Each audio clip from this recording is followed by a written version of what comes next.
Bonjour, nous allons voir aujourd'hui comment, avec un servomoteur standard, le transformer en servomoteur possédant une rétroaction. Déjà, qu'est-ce qu'une rétroaction? Feedback ou retour d'information. En fait, ces trois termes définissent la même chose.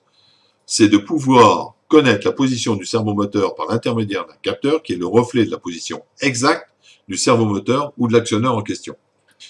Que faire de ces informations? Alors, ces informations sont très utiles puisque ça nous permet d'améliorer la stabilité d'un système ou bien d'utiliser cette fonction pour pouvoir enregistrer les positions des mouvements de l'actionneur en question. C'est-à-dire, en fait, faire de l'apprentissage, par exemple. Alors, voici un servomoteur avec feedback. Vous avez donc les trois fils qu'on connaît tous, le plus, le moins, les deux fils d'alimentation si vous préférez, et le fil acceptant les informations, PWM, pour piloter le servomoteur. Et vous avez un quatrième fil, qui est en général blanc, qui est le retour d'information. En général, ce fil est câblé sur le curseur du potentiomètre de contrôle qui se trouve à l'intérieur donc du servomoteur en question. Alors, je ne vous dis pas que tous les servomoteurs sont modifiables, mais un grand nombre de servomoteurs, on peut les modifier pour obtenir le retour d'information.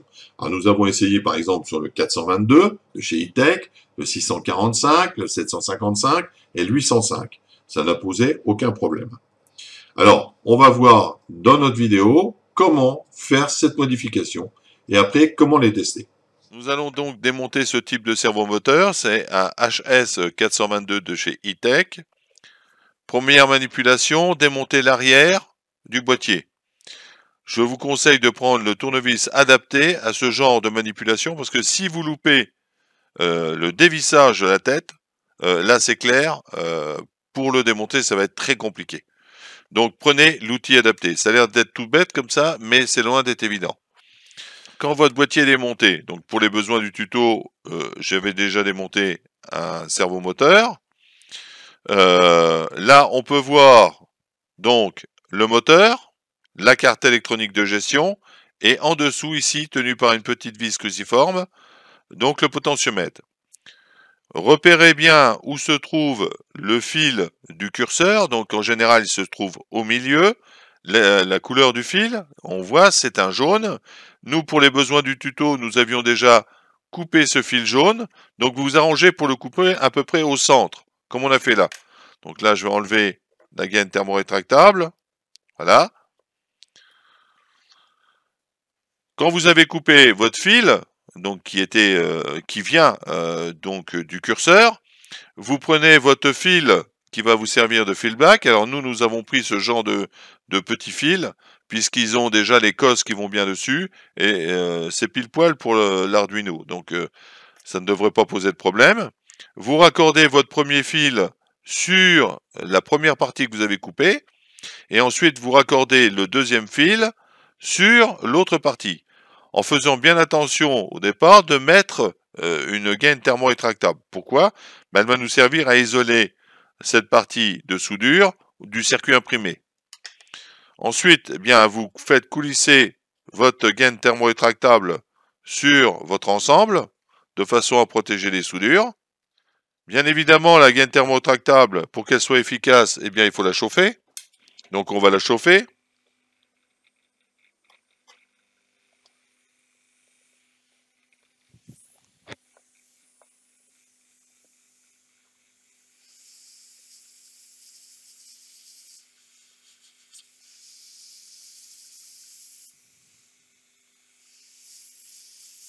Voilà.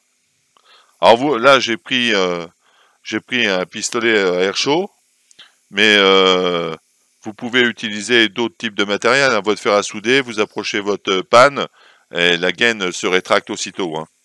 Alors pour ceux qui connaissent pas, voilà un bout de gaine thermorétractable. Regardez, sous l'effet de la chaleur. Voilà. Vous voyez, elle se rétracte. Donc du coup, ça bloque bien les fils.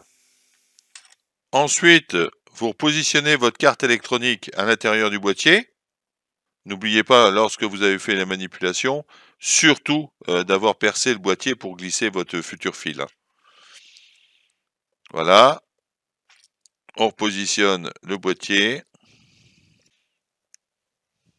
Voilà, la quatrième vis fixée. On se retrouve avec les câbles pour le pilotage et l'alimentation du cerveau, et le feedback. Maintenant, on va les tester sur une platine pour voir si ça fonctionne correctement.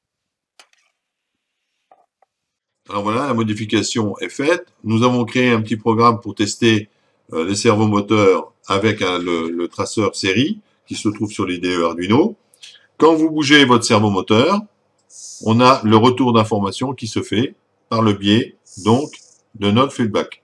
Vous voyez, je le bouge. Donc vous voyez, ce genre de truc, par exemple, ou ce genre de manipulation plutôt, nous permet par exemple de faire de l'apprentissage pour un robot. Hein. Là, on peut récupérer toutes les coordonnées et les déplacements de notre actionnaire en question.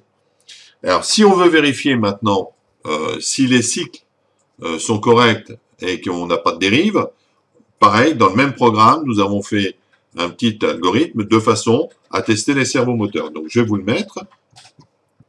Donc, voilà, j'ai mis l'algorithme de contrôle en automatique, c'est-à-dire qu'on fait un déplacement à 5 degrés, après la moitié de la valeur de l'échelle du servomoteur, on va jusqu'à une certaine hauteur, on redescend et ainsi de suite. Ça nous permet de visualiser si la répétition est toujours identique. Vous voyez, on a à chaque fois donc un algorithme qui se reproduit et à chaque fois on trace sur l'écran le résultat des mesures qu'on a obtenues par l'intermédiaire de feedback. Alors ça, c'est le servomoteur qui est vendu dans le commerce avec feedback.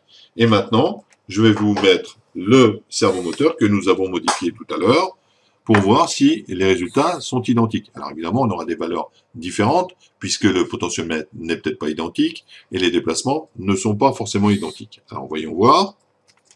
Je déconnecte, je rebranche le nouveau servomoteur. Voilà. Donc ça, c'est le servomoteur que nous avons modifié tout à l'heure. Voilà.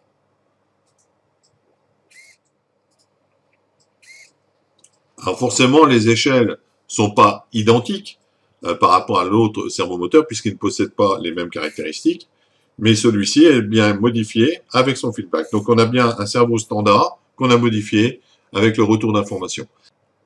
Je vous mettrai donc en descriptif le tuto du programme en question pour pouvoir l'appliquer chez vous, pour pouvoir modifier les servomoteurs standards et les transformer avec un retour d'information de façon à pouvoir les utiliser.